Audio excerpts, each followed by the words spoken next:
ሰላም ጤና ይስጥልኝ የቻናላችን ቤተሰቦች። ዛሬ የምናየው ቦታ በምድር ላይ ካሉ እጅግ ውብ በተመሳሳይ ሰዓት ደግሞ እጅግ አስፈሪ ከሆኑ ቦታዎች አንዱን ነው። ቆም ብላችሁ ይህንን ምስል ተመልከቱት። በሰማያዊ ውቅያኖስ መሃል ላይ አንድ ግዙፍ ዳይኖሰር ተኝቷል መሰላችሁም? ይህ ቦታ በዓለም ዙሪያ በሚሊዮን የሚቆጠሩ ሰዎችን ቀልብ የሳበው ታዋቂው የባሊ ባህር ዳርቻ ነው። ዛሬ ወደዚህ ቦታ እንወስዳችኋለን። ለመሆኑ ይህ ተፈጥሮ የሠራችው ድንቅ ድንጋይ እንዴት ተገኘ? ወደ ታች ለመውረድስ ምን ያህል ያስፈራል? አብረን እንገኘው በደቡብ ምስራቅ እስያዊቷ አገር ኢንዶኔዥያ ውስጥ ነው።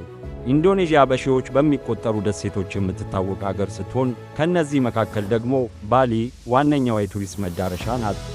ነገር ግን ይህ አሁን የምታዩት የዳይኖሰር ቅርጽ ያለው ቦታ የሚገኘው ባሊ ከተማ ውስጥ ሳይሆን ከባሊ በጀልባ የ45 ደቂቃ ያህል ጉዞ ተጉዘን የምናገኘው ኑሳ ፔኒዳ በሚባል ሌላ ትንሽ ደሴት ላይ ነው። ይህ የባህር ዳርቻ ኬሊንግ ኪንግ ቢች በመባል ይጠራል። ኬሊንግ ኪንግ የሚለው ቃል በኢንዶኔዥያ ቋንቋ ትንሿ ጣት ማለት ቢሆንም በዓለም ዙሪያ ግን ታዋቂ የሆነው የቲሬክስ ዳይኖሰር ባህር ዳርቻ በሚል ስም ነው።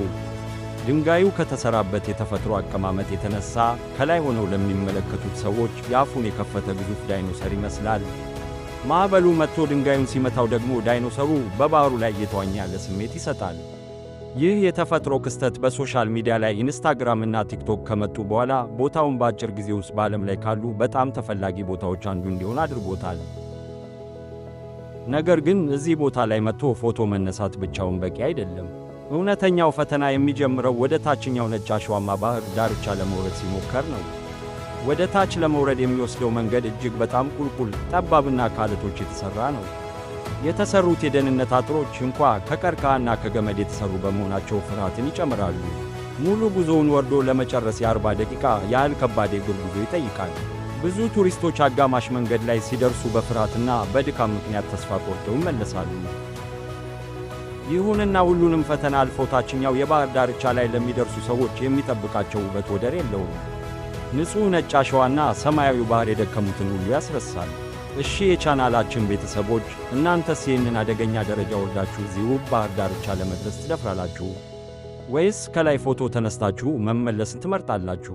ሐሳባችሁን ኮሜንት ላይ አስፍሩልኝ። ቪዲዮውን ከወደዳችሁት ላይክ ማድረጋችሁንና ለቀጣይ አስገራሚ የዓለም እውነታዎች ቻናሉን ሰብስክራይብ ማድረጋችሁን እንዳትረሱ። በቀጣይ ቪዲዮ እስክንገናኝ ቻው።